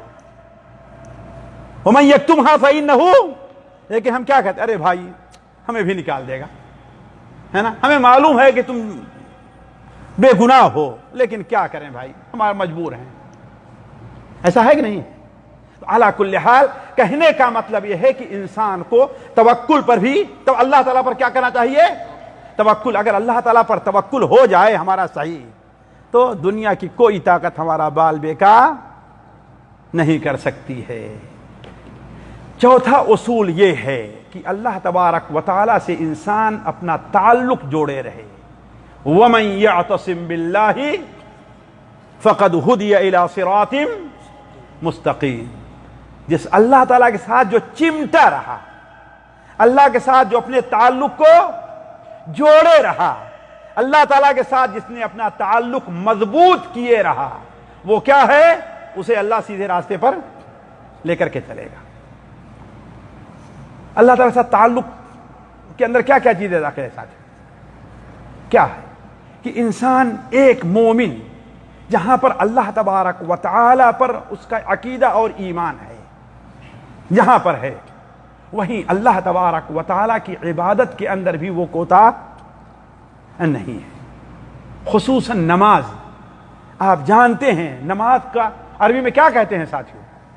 جی صلاح کہتے ہیں نا. صلاح ایک قول کے مطابق وصلہ سے بنا کے مانے جس میں کیا ہوتا ہے؟ جوڑنے کے ہوتا ہے. گویا نماز بندے کو کس سے؟ اللہ سے جوڑتی ہے، اللہ سے. تو خصوصاً نماز کا اہتمام ہونا چاہیے، خصوصاً بالاخص نماز کا اہتمام ہونا چاہیے. نماز کے اندر کوتاہی نہیں. نماز کے اندر ساتھیوں اللہ تعالیٰ کا تعلق، اللہ سے بندے کا تعلق کیا رہتا؟ ذرا سوچیں. صحیح مسلم میں ہے اقرب ما یکون العبد بربہ، سب سے زیادہ قریب بندہ اللہ کے کب ہوتا ہے؟ جب وہ دو حالت نماز کی ہے جو اللہ تعالیٰ کو بڑی محبوب اور بڑی پیاری ہے. نماز کی دو حالت کون کون؟ قیام اور سجود. قیام میں اللہ تعالیٰ سے گویا گفتگو کرتا رہتا ہے. حدیث میں ابو داؤد فإنه يناجي ربہ، اپنے رب سے کیا ہے وہ گویا کہ وہ گفتگو کر رہا ہے. اور سجدے میں گویا اللہ تعالیٰ کے پیروں میں اس نے اپنے آپ کو ڈال دیا کہ اللہ بس میں آپ کا بندہ ہوں، یہ پیشانی یہ آپ کے علاوہ کسی اور کے سامنے جھکنے والی نہیں. اسی لیے دیکھیں آپ صرف تاریخ اسلامی نہیں پرانی تاریخ پڑھیں، جب بھی مشکل فتنوں اور فساد کا دور ہوتا تھا، مشکل گھڑی آتی تھی، اللہ تعالیٰ کے بندے سب سے پہلے نماز کا سہارا لیتے تھے. ہے کہ نہیں؟ حضرت ابراہیم علیہ السلام نے کس کا سہارا لیا؟ صحیح بخاری میں ہے شیخنا کہ جب ان کی بیوی سارا کو، حضرت سارا نے کس کا سہارا لیا؟ جی کس کا؟ ہے نا نماز کا سہارا، نماز پڑھنے لگی. ہے کہ نہیں؟ حضرت ابراہیم کے بعد جب آئی تو حضرت ابراہیم نماز پڑھے تو اس وقت کہا کہ بند کیجئے، اللہ نے سن لیا ہے، ظالم کو ہلاک رسوا کر دیا اللہ تعالیٰ نے. صحیح ابن حبان کی وہ حدیث جو حضرت صہیب رومی بیان کرتے ہیں کہ اللہ کے رسول صلی اللہ علیہ وسلم ہم لوگ غزوہ حنین میں تھے تو آپ صلی اللہ علیہ وسلم کچھ نماز پڑھتے تو آپ آہستہ سے کچھ دعا پڑھا کرتے تھے، آپ کے ہونٹ ہلتے تھے لیکن ہم سمجھ نہیں پاتے تھے. ایک دن فجر کے بعد ہم نے پوچھ لیا کہ اللہ کے رسول آپ اکیلے کیا پڑھتے، ہمیں بتائیے وہ دعا. آپ کچھ پڑھتے ہیں ہم سن نہیں پاتے، استغفر اللہ ہم سنتے ہیں، سبحان اللہ ہم سنتے ہیں، لا الہ الا اللہ وحدہ لا شریک لہ ہم سنا کرتے ہیں، لیکن کوئی چیز آپ آہستہ سے پڑھتے ہیں ہم اس کو سن نہیں پاتے، کیا ہے آخر وہ؟ آپ نے فتن تم نے سمجھ لیا کہ میں کیا پڑھتا ہوں؟ فتن تم سمجھ لیا؟ کہا کہ ہاں. کہا کہ اصل واقعہ یہ ہے کہ تم لوگوں کی کثرت کو دیکھ کر کے مجھے ایک نبی کا واقعہ یاد آیا. یہ حدیث کہاں ہے؟ مسند احمد میں، امام ابن حبان کی صحیح ابن حبان میں ہے کہ اللہ کے رسول صلی اللہ علیہ وسلم کیا فرمایا، مجھے اللہ کا ایک نبی کا واقعہ یاد آیا کہ اپنی فوج کو لے کر کے نکلے اور جب اپنی فوج کی کثرت کو دیکھا تو کہا کہ اب اس فوج کا مقابلہ کون کر سکتا ہے؟ جن کے رتبے ہیں سوا، ان کے سوا مشکل ہے. جو زیادہ بڑے اونچے مقام پر رہتے ہیں اللہ تعالیٰ بسا اوقات ان کی بعض ایسی غلطیوں پر گرفت کردہ جو ہماری آپ غلطیوں پر نہیں کرتا. مفسرین کے قول بتاتے ہیں یعقوب علیہ السلام نے کیا کہا، انی اخاف ان یاکلہ الذئب. ہے کہ نہیں؟ مجھے ڈر ہے کہ جی کیا کرے گا؟ بھیڑیا کھا جائے گا. تو یوسف علیہ السلام غائب ہو گئے. اسی ایک میں تو غلطی نہیں کرتا نعوذ باللہ من ذالک، میری یہ جرأت نہیں ہے، لیکن مفسر بیان کرتے ہیں کہ اللہ کا ذکر وہاں پر بھول گئے حضرت یعقوب علیہ السلام. تو جو سب سے پیارا عزیز بیٹا تھا وہ سالوں کے لیے یہاں تک کہ روتے روتے کیا ہو گئے جی؟ نابینا ہو گئے. لیکن جب دوسری بار کیا کہا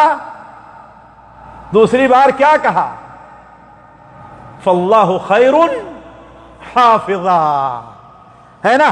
فاللہ خیر حافظا. تم جس طریقے سے یوسف کے ساتھ تم نے دھوکہ کیا ہے یہی دھوکہ تم بنیامین کے ساتھ بھی کرنا چاہتے ہو. فاللہ خیر حافظا، اللہ بڑی حفاظت کرنے والا ہے. تو یوسف بھی مل گیا، بنیامین بھی مل گیا، دونوں مل گئے. تو ان نبی نے کیا کہا کہ اس فوج کا مقابلہ اب کون کر سکتا ہے؟ بھول گئے کہ مومن کثرت اور قلت سے نہیں جیتتا. جب مسلمان 313 تھے اور کافر 1000 کے قریب تھے تو مسلمانوں نے 70 کو مارا اور 70 کو گرفتار کیا، ہے نا؟ اور غزوہ احد میں مسلمان زیادہ، ان سے زیادہ نہیں تھے لیکن کافی 700 کی تعداد میں تھے، ہے کہ نہیں ہے؟ لیکن تھوڑی سی اللہ تعالیٰ کی مخالفت ہوئی تو اپنے 70 بہادروں کو شہید کروا دیا. تو مسلمان کس کے بلبوتے پہ لڑتا ہے جی؟ کس کے؟ اللہ کے۔ وَمَن نَّصْرُ إِلَّا مِنْ عِنْدِ اللَّهِ وَمَا جَعَلَهُ اللَّهُ إِلَّا بُشْرَىٰ لَكُمْ وَلِتَطْمَئِنَّ قُلُوبُكُمْ وَمَن نَّصْرُ إِلَّا مِنْ عِنْدِ اللَّهِ الْعَزِيزِ الْحَكِيمِ۔ یہ تو فرشتوں کو ہم نے اس لیے نازل کیا ہے تاکہ تمہاری ڈھارس بندھے، تمہیں خوشخبری ہو، تمہاری تسلی ہو، ورنہ اللہ تبارک و تعالی مدد کے لیے کسی کا محتاج، اصل مدد کس کے پاس ہے؟ اللہ تعالیٰ کے پاس۔ تو اس نبی نے کہا کہ اس فوج کا مقابلہ کون کرے گا؟ تو اللہ تعالیٰ نے وحی کی کہ اچھا ٹھیک ہے، ایسی بات ہے، چلو اب 3 چیزوں کا تمہیں اختیار دیا جا رہا ہے، 3 چیزوں میں سے ایک کا اختیار کر لو۔ وہ کیا ہے؟ ایک چیز تو یہ ہے کہ اب تمہاری فوج پر دشمن کا قبضہ ہو جائے گا، دشمن سے ہار جائے گی تمہاری فوج۔ دوسری صورت یہ ہے کہ اس کو نہیں قبول کرتے تو تمہاری فوج کے اندر میں بھوک کی بیماری ایسی پیدا کر دوں گا کہ انہیں کوئی کھانے کو نہیں ملے گا اور بھوکے پیاسے پیر رگڑتے ہوئے مر جائیں گے یہ لوگ۔ یہ بھی بڑی مشکل چیز ہے۔ تیسری صورت کیا ہے؟ کہا پھر ان کے اندر کوئی ایسی بیماری میں ڈالتا ہوں کہ یہ صبح و شام میں ان تینوں میں سے کس کو آپ کس کا انتخاب کریں گے؟ تو نبی نے کہا اے اللہ تعالیٰ جب آپ کا فیصلہ ہی ہے تو ذرا مہلت دیجئے، میں اپنی قوم سے مشورہ کر لوں، اپنی قوم سے مشورہ کر لوں۔ قوم سے مشورہ کیا تو کہا کہ آپ اللہ کے نبی ہیں، جو آپ اختیار کریں گے، جس کا انتخاب کریں گے، ہمیں وہ قبول ہے۔ تو نبی نے کہا کہ اچھا رکو، وضو کیا اور نماز کے لیے کھڑے ہو گئے۔ کان اذا حزبہ امر، جب ان لوگوں کو کوئی مشکل گھڑی پیش آتی تھی تو کس کا سہارا لیتے تھے؟ نماز کا۔ اسی لیے حضرت حذیفہ نے بیان کیا، سنن ابو داؤد کے اندر روایت ہے کہ ہمارے نبی کو جب بھی کوئی مشکل گھڑی پیش آتی تھی اب بھی نماز کا سہارا لیتے تھے۔ تو آپ نے فرمایا کانوا اذا فزعوا الى الصلاۃ، وہ لوگ بھی جب انہیں کوئی مشکل گھڑی پیش آتی تھی تو کیا کرتے تھے؟ تو ساتھیوں نماز کو چھوڑ کر کے کوئی کامیاب۔ آج عجیب سی ہمارے یہاں خرابی پیدا ہو گئی، واللہ عجیب مسئلہ ہے۔ ہمارے ہندوستان میں، ہمارے پاکستان میں، ہمارے بنگلہ دیش میں، سعودیہ، اللہ تبارک و تعالیٰ یہاں کے خیر کو باقی رکھے، یہاں کے علاوہ دیکھیے پوری دنیا میں الا ماشاء اللہ جمعہ کی نماز ہوتی رہتی، خطبہ ہوتا رہتا ہے، اور دکانیں ہے بات صحیح کہ نہیں صحیح؟ ذرا سوچیں آپ، یہ کتنا بڑا کتنی بڑی بغاوت ہے اللہ تعالیٰ کے ساتھ۔ اللہ تعالیٰ فرماتا یا ایھا الذین آمنوا اذا نودی للصلاۃ من یوم الجمعۃ فاسعوا الی ذکر اللہ وذروا البیع، خرید و فروخت چھوڑو، ذالکم خیر لکم ان کنتم تعلمون، اگر تم سمجھو تمہارے لیے بہتر ہے۔ لیکن ہم کیا ہیں؟ دکان میری کھلی ہوئی ہے۔ اور عجیب مسئلہ ہے، ہمارے ہاں مولویوں نے بھی نکال لیا، ایک جگہ جمعہ 12 بجے ہوگا، ایک جگہ 12:30 ہوگا، ایک جگہ 1 بجے ہوگا، یہاں تک کہ ہمارے یہاں تو 2:30 بجے تک جمعہ۔ بلکہ ایک سعودی من چلا گیا بنگلور میں اور وہاں سے واپس آ کر کے کہتا ہے ہندوستان میں تو سنیچر کے دن بھی جمعہ کی نماز پڑھ لیتے ہیں، وہاں سنیچر کے دن بھی ظاہر بات 3:30 بجے تک پڑھ رہے ہو تو اور کیا ہوگا، اس کا معنی کیا ہوگا؟ ہمارے ہاں ایسا بنایا کہ نہیں بنایا ہے لوگوں نے جی؟ آخر تعجب ہے کہ مولویوں نے، مفتیوں نے فتویٰ کیسے دیا یہ؟ کیوں؟ تاکہ باپ اس مسجد میں جمعہ پڑھے اور بیٹا دکان پر رہے۔ جب باپ نماز پڑھ کر کے جائے تو بیٹا آئے، باپ آئے اور بیٹا آ کر کے، ہے کہ نہیں ہے؟ اللہ کی قسم چاہے جو طریقہ ہو ناجائز اور حرام ہے، حتیٰ کہ بعض علماء کے نزدیک یہ بے منعقد ہی نہیں ہوگی، ہے کہ نہیں؟ شیخ فقہ پڑھے نا، بعض علماء کہتے ہیں بے نہیں منعقد ہوگی اگر اذان، خطبے کی اذان کے خطبے کی اذان اس کے بعد کوئی آدمی خرید و فروخت کر رہا ہے تو گویا وہ شخص کسی کا مال لوٹ کر کے لے جا رہا، خرید کر کے نہیں لے جا رہا، دھوکہ دے کر کے لے جا رہا ہے، وہ بے منعقد ہوگی ہی نہیں۔ تو عرض کرنے کا مقصد یہ ہے ساتھیوں کی بات خیر اس میں بڑی لمبی ہے. اللہ تبارک و تعالیٰ کے ساتھ تعلقات کی استواری کیا ہے؟ بڑی اہم ہے. اسی طریقے سے پانچواں اصول جو ہونا بند کریں. اچھا صرف میں ذرا گنا کر کے چھوڑ رہا ہوں. پانچواں اصول کیا ہے ساتھیوں؟ ذکر اور دعا ہے. ذکر اور دعا، اس سے مراد کیا ہے؟ ہر قسم کا ذکر جو اللہ تبارک و تعالیٰ کے لیے کیا جاتا ہے، سبحان اللہ پڑھنا ہے، تسبیح پڑھنی ہے، ذکر کرنا ہے، دعا کرنی ہے، قرآن کی تلاوت ہے، یہ ساری چیزیں کیا ہیں؟ ذکر کے اندر داخل ہے.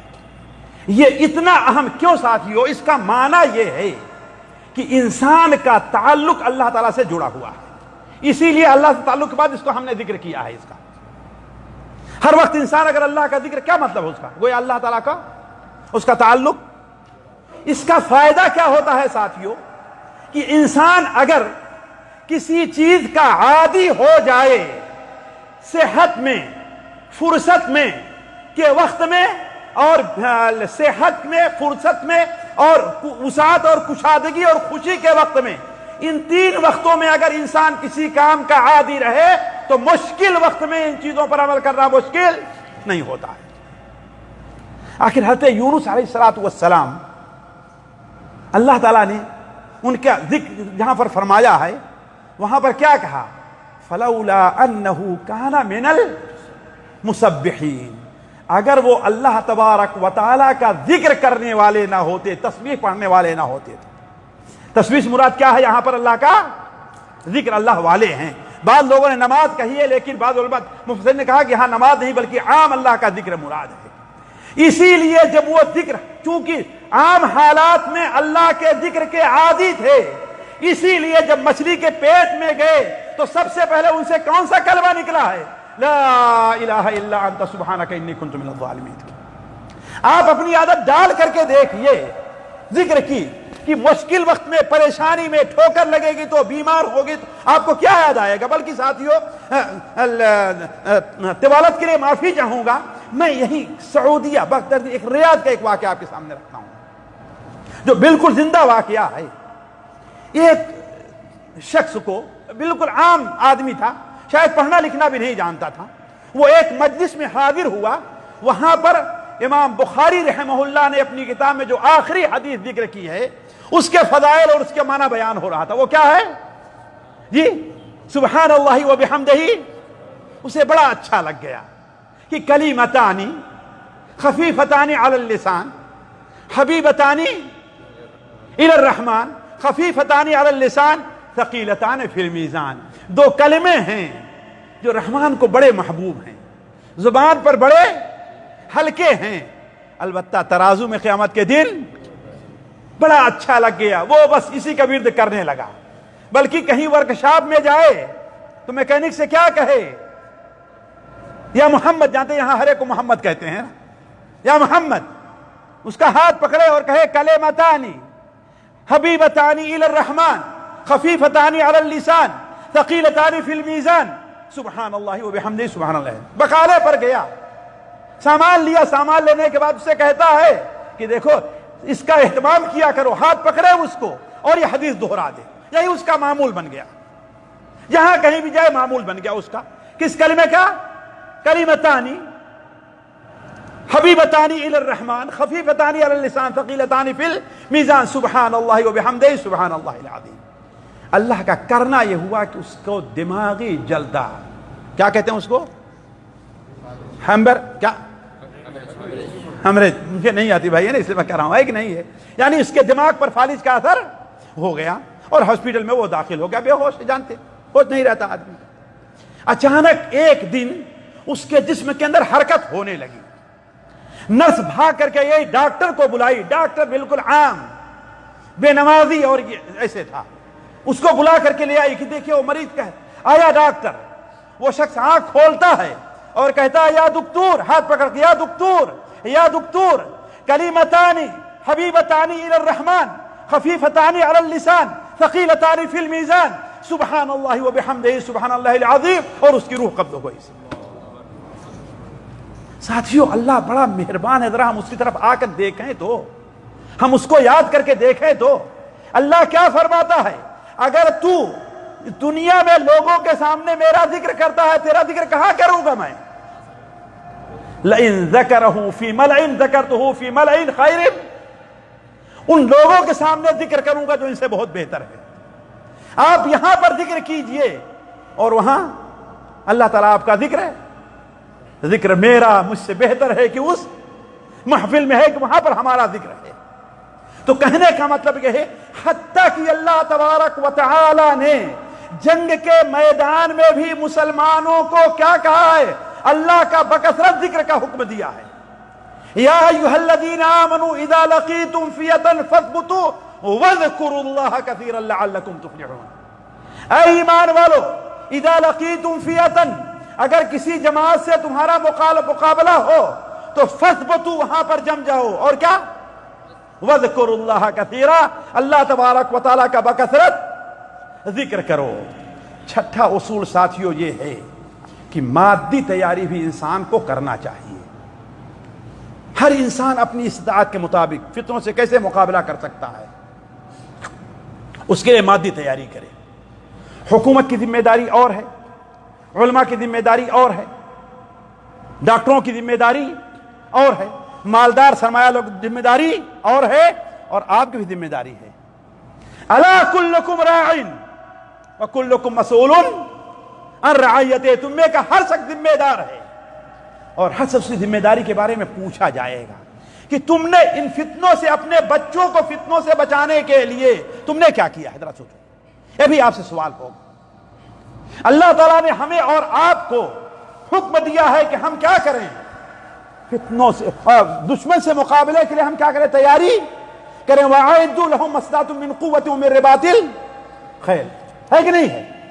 اور اس وقت کی جو سب سے بڑی کمزوری مسلمانوں کی ہے، اور سوچنا چاہیے، ہر انسان کو سوچنا چاہیے، جس نے دشمن کے سامنے انہیں بزدل بنا دیا ہے، جس نے دشمن کے سامنے انہیں بالکل ذلیل بنا دیا ہے، وہ کیا ہے؟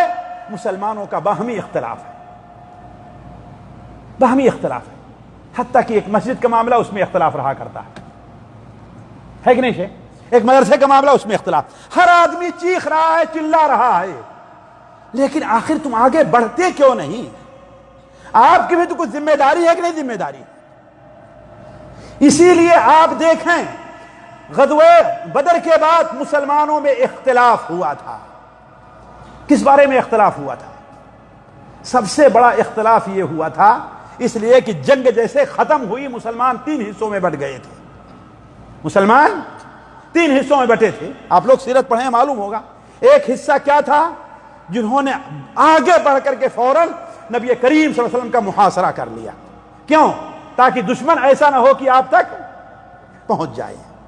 دوسرے نے کیا کیا کہ دشمن کا پیچھا کرنا شروع کر دیا، کہیں ایسا نہ ہو کہ واپس پلٹیں، کچھ کو مارا، کچھ کو گرفتار کیا۔ اور تیسرا گروہ کون تھا؟ جو مال غنیمت جمع کرنے لگا۔ اب جب شام کو سارے لوگ بیٹھے تو کیا جیسے زمانے جاہلیت کا تھا، جس کو جو مل جائے وہ اس کا، جو لوٹ لے وہ اس کا ہے۔ لیکن باہمی آپس میں ظاہر بات ہماری آپ طرح اختلاف لات اور مکے اور گھوسے اور لاٹھی والا اختلاف نہیں، صرف باتیں ہو رہی تھی۔ جو لوگ اللہ کے رسول صلی اللہ علیہ وسلم کے حامی بنے تھے، انہوں نے کہا ہمیں بھی حصہ ملنا چاہیے۔ کیوں؟ اس لیے کہ سب سے بڑا کام تو ہم نے کیا ہے۔ خدا نخواستہ اگر دشمن کا کوئی آدمی ادھر ادھر بچھڑا رہتا اور آپ تک پہنچ کر کے آپ پر حملہ کرتا تو ہم کہیں گے نہیں رہ جاتے، ہمارے نبی نے تم کہاں کے رہ جاتے۔ اور دوسرے لوگوں نے کہا جو پیچھا کیے تھے تو ہمیں بھی ملنا چاہیے۔ کیوں؟ اس لیے کہ ہم نے کیا کام کیا؟ اتنوں کو مارا ہے، اتنے کو گرفتار کیا ہے، اور جس نے لوٹا تھا وہ تو سب پر قبضہ کیے ہوئے ہی تھا۔ اللہ تعالیٰ نے کیا بیان فرمایا؟ یسألونک عن الانفال، ذرا غور کریں ہمارے پڑھے لکھے لوگ، اس جا کر کے اس آیت کے اوپر غور کریں گے، بلکہ 3 یا 4 آیتیں سورہ انفال کی جو شروع کی ہیں اس پر تدبر کریں اور غور کریں، اور علماء کی تفسیرات پڑھیں آپ۔ یسألونک عن الانفال قل الانفال للہ والرسول، آپ سے کس کے بارے میں پوچھ رہے ہیں؟ مال غنیمت کے بارے میں۔ کہا ایسا کرو تم میں سے کسی کو نہیں ملے گا۔ سرا کس کا ہے؟ اللہ اور اس کے رسول کا ہے۔ ہوتا ہے نا، بچے اگر کسی چیز لڑائی کرنے لگے تو باپ کیا کرتا ہے؟ تو کسی کو نہیں دیں گے، سب سے لے کر رکھ لے جائے، ہوتا ہے نا ایسے؟ تو اللہ نے کیا فرمایا؟ قل انفال اللہ والرسول. اب آپ مانیں گے ایک پاؤ گزر جانے کے بعد پھر انفال کا حکم ہوا کہ وَاعْلَمُوا أَنَّمَا غَنِمْتُم مِّن شَيْءٍ، اس کی تقسیم کا طریقہ بیان کیا ہے اللہ تعالیٰ نے. اس سے پہلے یہ تقریباً 40 آیتیں سرزنش کی ہے مسلمانوں کو، تمہیں کرنا کیا چاہیے، یہ نہیں کرنا چاہیے کہ معمولی سی بات اختلاف کرنا شروع کر دو. کہا نہیں، انفال اللہ والرسول کس کا ہے؟ اللہ اور اس کے رسول کا ہے. لیکن تمہیں کیا کرنا ہے؟ فاتقوا اللہ. سب سے پہلی چیز اللہ سے ڈرو. اللہ کے رسول کے ہوتے ہوئے تم آپس میں اختلاف کر رہے ہو، اللہ کے رسول کے ہوتے ہوئے تم فتویٰ دینا شروع کر دے رہے ہو، اللہ کے رسول کے ہوتے ہوئے تم ہر آدمی اس پر اپنا زیادہ حق جتا رہا ہے. فاتقوا اللہ، اللہ سے ڈرتے رہو. اس کے بعد وَأَصْلِحُوا ذَاتَ بَيْنِكُمْ، یہ اختلافات چھوڑو، یہ اختلافات میں ہلاک اور برباد کر کے رکھ دیں گے، تمہیں توڑ کر کے رکھ دیں گے، تمہارا ستیاناش ہو جائے گا. ذرا دیکھیں گے فاتقوا اللہ وَأَصْلِحُوا ذَاتَ بَيْنِكُمْ وَأَطِيعُوا اللَّهَ وَرَسُولَهُ. دیکھیے حالانکہ اللہ کی اطاعت کتنی اہم چیز ہے، لیکن وَأَصْلِحُوا ذَاتَ بَيْنِكُمْ کے بعد بیان کیا کہ اطیعوا اللہ اطیعوا الرسول سے. یہ تو ہو سکتا ہے کہ تم جنت حاصل کر لو، لیکن دنیا میں تمہارا وجود نہیں رہ جائے گا اگر اختلاف کیا ہے تم نے. فاتقوا اللہ واصلحوا ذات بینکم واطیعوا اللہ ورسولہ ان کنتم مؤمنین. تو کہنے کا مطلب یہ ہے ساتھیوں کہ اس کے اوپر ذرا غور کرنا چاہیے کہ مادی تیاری میں یہ بھی داخل ہے کہ مسلمان اپنے اختلافات کو ختم کریں. ساتواں اصول یہ ہے ساتھیوں کہ فتنوں اور فتنوں کی جگہ سے دور رہا جائے. فتنوں اور فتنوں کی جگہ سے امام بخاری رحمہ اللہ صحیح بخاری میں کیا باب باندھتے ہیں؟ باب من الایمان الفرار من الفتن، ہے کہ نہیں؟ یہ بھی ایمان کا ایک حصہ ہے، دین کا ایک حصہ ہے کہ فتنوں کی جگہوں سے انسان کیا کرے؟ دور رہے. جو جگہ، جو تجارت، جو ساتھی، جو بیوی، جو باپ، جو بیٹا ہمارے دین کے لیے فتنہ بن سکتا ہے، اس سے ہمارا کوئی تعلق نہیں، اسے چھوڑ دینا، اسے قطع تعلق کر لینا. باب من الدین من الایمان الفرار، دین اور ایمان میں یہ چیز داخل ہے کہ کیا فتنوں کی جگہ سے دور رہا جائے. تو جو چیز بھی ہمارے لیے فتنہ بن سکتی ہے، اسی لیے اللہ کے رسول صلی اللہ علیہ وسلم نے اپنی بہت سی حدیثوں کے اندر اس طرف توجہ دلائی ہے. مثال کے طور پر دجال اس روئے زمین کا سب سے بڑا فتنہ ہے. سن ابو داؤد میں ہے کہ آپ نے کیا بیان فرمایا؟ من سمع عن الدجال فلینعن، من سمع عن الدجال فلینعن، من سمع عن الدجال فلینعن. 3 بار آپ نے بیان فرمایا. جو دجال کے بارے میں سنے اس سے دور ہی رہے، اس کے قریب نہ جائے. 3 بار آپ نے فرمایا اور کہا کہ ایک آدمی اپنے کو بڑا ہمت والا سمجھے گا، بڑا پختہ دین والا سمجھے گا، لیکن جب اس کے سامنے جائے گا وہ اپنے کرشمے ظاہر کرنے لگے گا تو اپنا دین کھو بیٹھے گا. یہ معنی ہے. بہت سے لوگ کہتے ہیں کہ ارے یہ کام کرنے سے کیا فائدہ، کیا نقصان ہے؟ نہیں، ہمیں اپنے اوپر اعتماد ہے، ہمیں اپنے اوپر اعتماد ہے، ہمیں اپنے اوپر. حتیٰ کہ ایک بدبخت سے یہ کہا گیا کہ تم ہندوؤں کی کتابیں پڑھتے ہو، ابھی قرآن کا ترجمہ تمہیں نہیں آتا، ان کی کتاب پڑھ کر کے دعوت دینا چاہتے ہو. حالانکہ یہ فتنے میں پڑھنے کا خوف ہے کہ اللہ کے رسول حضرت عمر سے کیا کہا تھا، تو کہتے ہیں نہیں، مجھے اپنے اوپر فتنے کا ڈر حضرت عمر کے اوپر تھا لیکن تمہارے اوپر نہیں ہے. بدبخت نہیں کہ نتیجہ کیا ہے؟ وہ لوگ بسا اوقات ایسی غلطی کرتے ہیں، یہ برادر حضرات ایسی غلطی کرتے ہیں کہ الامان الحفیظ.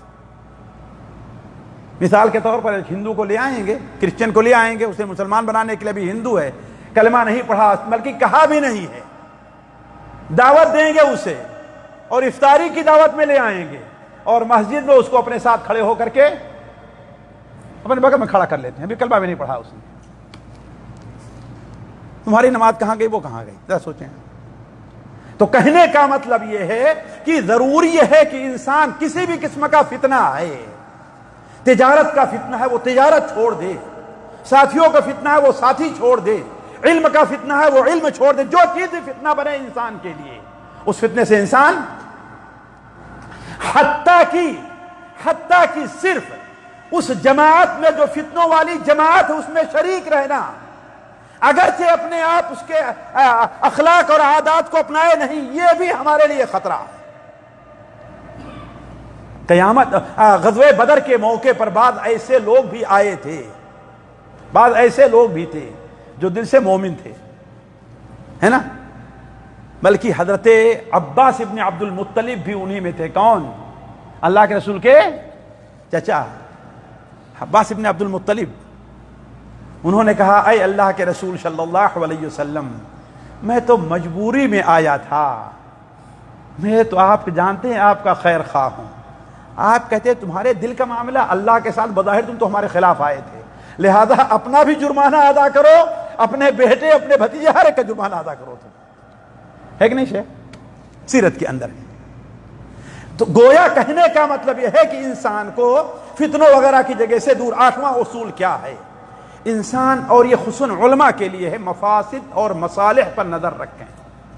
بسا اوقات انسان دو کام اور دونوں غلط ہیں کرنے پر مجبور ہو جایا کرتا ہے، بعض حالات کے پیش نظر، فتنوں کے پیش نظر، جگہ کے پیش نظر۔ اب مثال کے طور پر کل ہی ہم سے ایک صاحب نے سوال کیا کہ کیا میرے لیے جائز ہے کہ میں اپنے بیوی کے چہرے کا پردہ ہٹا دوں؟ کیوں؟ سفر کرتے ہیں تو خطرہ ہے کہ جی اذیت۔ ہم نے کہا دیکھیے یہ معاملہ صرف شبہے اور وسوسے کا نہیں رہنا چاہیے، جہاں یہ معاملہ حقیقت کے اوپر آ جائے، ظاہر بات اس کی عزت کا جانا کرنا یہ کیا ہے، بڑا فتنہ ہے۔ کس سے؟ صرف چہرہ کھولنے سے۔ تو ایسے لیکن کوئی بھی کام کرنے سے پہلے اہل طرف رجوع کرے کہ اب دو برائیوں میں سے ہمیں ایک برائی پر عمل کرنا کیا ہے، ضروری ہو گیا، اب ہم کیا کریں؟ تو اس میں عالم کیا دیکھے گا کہ کس میں نقصان زیادہ ہے وہ نہ کرو، کس میں نقصان کم ہے وہ نقصان اس کو تو عمل کر لو۔ نواں اصول ساتھیوں، ہمیں یقین ہونا چاہیے کہ دنیا میں کوئی بھی فتنہ ہو اس میں اللہ نے کچھ نہ کچھ خیر ضرور رکھی، تو ہمیں اس میں خیر کے پہلو کو تلاش کرنا چاہیے۔ کوئی بھی فتنہ ہو، اصلاً تو اللہ تعالیٰ نے یہ فتنہ جو رکھا ہے، تو فتنہ جو خرابی ہماری طرف سے ہے، اللہ کی طرف سے، اللہ کے طرف سے کوئی والشر لیس الیہ، کوئی بھی فتنہ ہو، کوئی بھی فتنہ ہو کہ اللہ تبارک اس کے اندر کوئی خیر ضرور رکھی ہے۔ تبھی تو علامہ اقبال نے کہا ہے نا کہ اگر تاتاریوں پر کوہ غم ٹوٹا تو کیا غم ہے کہ خونے 100,000 انجم سے ہوتی ہے سحر پیدا۔ کتنی تاریکی رہتی ہے، کتنے تاروں کو، پھر اس کے بعد کہیں جا کر کے صبح۔ تو کوئی بھی فتنہ ہو آئے گا، اس کے بعد خیر ضرور، حتیٰ کہ دجال کا فتنہ ساتھیو دنیا کا سب سے بڑا فتنہ ہے کہ نہیں؟ فتنہ ہے، لیکن اللہ نے اس میں بھی خیر رکھی کہ دجال کے بعد ہی مسلمانوں کا قبضہ پوری دنیا پر ہو جائے گا، ہے کہ نہیں شیخ؟ ہے نا؟ اور وہ شخص جو دجال سے مقابلہ کرنا جائے گا وہ دنیا کے سب سے افضل شہیدوں میں اس کا مقام ہوگا، ہے کہ نہیں؟ تو کوئی بھی فتنہ ہو ہمیں اس میں کیا ڈھونڈنا چاہیے کہ اللہ تبارک و تعالیٰ نے، اسی لیے تو اللہ تعالیٰ فرماتا ہے عسیٰ ان تکرہوا شیئا وَيَجْعَلَ اللَّهُ فِيهِ خَيْرًا كَثِيرًا، تم کسی چیز کو برا سمجھو، اللہ نے تو اس میں بہت بڑا خیر رکھا ہو۔ علی طنطاوی نے اپنے مذکرات میں شاید ایک جگہ لکھا ہے کہ ایک بوڑھے کو ہم نے دیکھا جو نابینا تھا، یا ایک عالم کو دیکھا مجھے نابینا تھا، کہا کہ اس کا جو بیٹا تھا اس قدر اس کے ساتھ خیر کے ساتھ، اس قدر خیر کے ساتھ، اس قدر خیر کے ساتھ کہ اس کی مثال ڈھونڈنی مشکل تھی۔ لوگوں کو تعجب ہوتا تھا کہ یہ بیوی بچوں والا سب کچھ، لیکن والد کے ساتھ اس قدر، حالانکہ دنیا میں عام طور پر کیا ہوتا ہے کہ آدمی بیوی بچوں کی طرف زیادہ اور والدین کی طرف، ہے نا؟ اور میں تو کہتا ہوں کہ فطرت ہے انسان کی فطرت۔ کیوں؟ آدم علیہ السلام کے ماں باپ تو تھے نہیں، کون تھے جی؟ بیوی بچے تھے، ہے کہ نہیں؟ تو انسان کی فطرت میں ہے کہ بیوی بچوں سے زیادہ محبت کرے اور والدین سے کم، لیکن وہ عجیب تھا، اسے جتنی اپنے والدین کی پرواہ کوئی اور چیز نہیں۔ تو کہا ایک دن ہم نے ان سے پوچھا کہ آخر وجہ کیا ہے؟ کہا کہ اصل میں کہنے تھا، البتہ ایک وجہ سمجھ میں آ رہی ہے کہ اس کی والدہ میری چچے زاد بہن ہے۔ اس کی والدہ کون ہے؟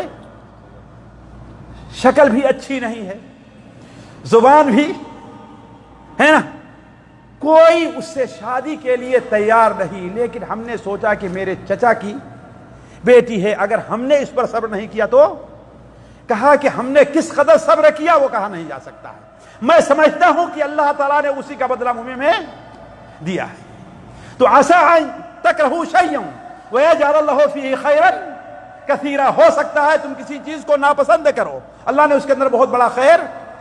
اور آخری چیز ساتھیوں، بات ہم نے لمبی کر دیا، میں خود لمبا نہیں چاہتا تھا، لیکن ایک ہی بات نکل گئی، آپ سنتے رہے اور میں سناتا رہا۔ آخری چیز، ہمیں یہ یقین ہونا چاہیے